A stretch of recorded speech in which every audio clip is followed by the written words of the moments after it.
สวัสดีค่ะพี่น้องพุทธศาสนิกชนชาวไทยที่อาศัยอยู่ในประเทศสหราชอาณาจักรและพี่น้องชาวไทยทั่วโลกนะคะดิฉันนางทมนต์วรรณนาคิปดิฉันนางมินตรามโนมัย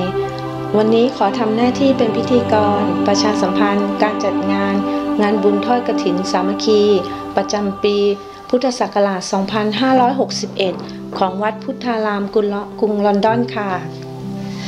งานบุญทอดกฐินสามัคคีประจำปีนี้จะมีขึ้นวันไหนคะค่ะงานบุญปีนี้นะคะจะจัดขึ้นวันอาทิตย์ที่ 28 ตุลาคม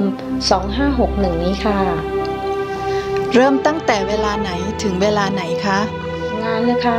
นจะเริ่มเวลา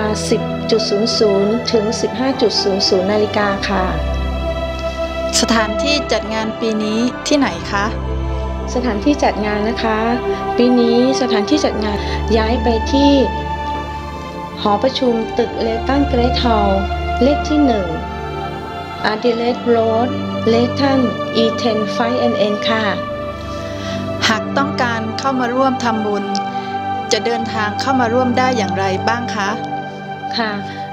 ท่านสามารถเดินทางมาร่วมงานได้หลายช่องทางด้วยกันนะคะถ้าท่านเดินทางมาโดยรถยนต์ส่วนบุคคลให้ตั้งค่า GPS ที่ E10 5NN ค่ะแต่ถ้าหากท่านเดินทางมาด้วยรถไฟใต้ดินนะคะให้มาสายเซ็นทรัลไลน์สายสีแดงค่ะแล้วมาขึ้นที่สถานีเลตันนะคะออกจากสถานีมาให้เดินเลี้ยวขวาเดินมาเรื่อยๆประมาณ5 นาทีก็จะเจอตึกสีแดงมีป้ายกำกับว่าเลตันเกรทฮอลล์นะคะอยู่ฝั่งตรงข้ามกับ Post Office ค่ะและถ้าท่านเดินทางมาโดยรถประจำทางนะคะให้มาสาย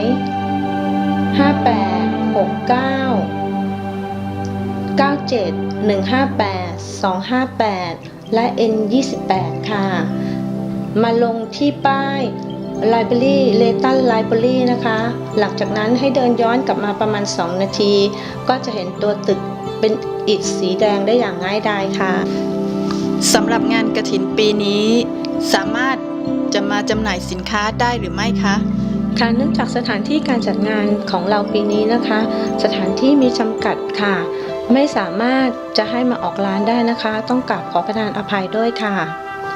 หากต้องการสอบถามข้อมูลเพิ่มเติมสามารถติดต่อได้ทางช่องไหนบ้างคะท่านสามารถติดต่อสอบถามข้อมูลเพิ่มเติมได้หลายช่องทางด้วยกันค่ะจาก Facebook ของวัดนะคะชื่อวัดพุทธารามลอนดอนค่ะส่วนทางไลน์นะคะกรุณาเพิ่ม ID ไลน์ที่ PK สมชายแล้วก็ทางเบอร์โทรศัพท์ประจำวัดนะคะ0208 530 2111ส่วนเบอร์มือถือนะคะ079 0880 9255ค่ะดิฉัน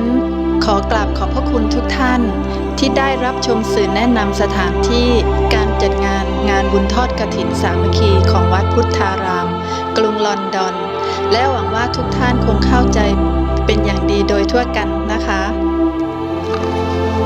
ขออาราธนาคุณพระพุทธพระธรรมพระสงฆ์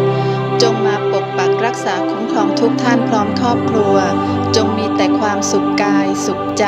และโชคดีตลอดไปนะคะ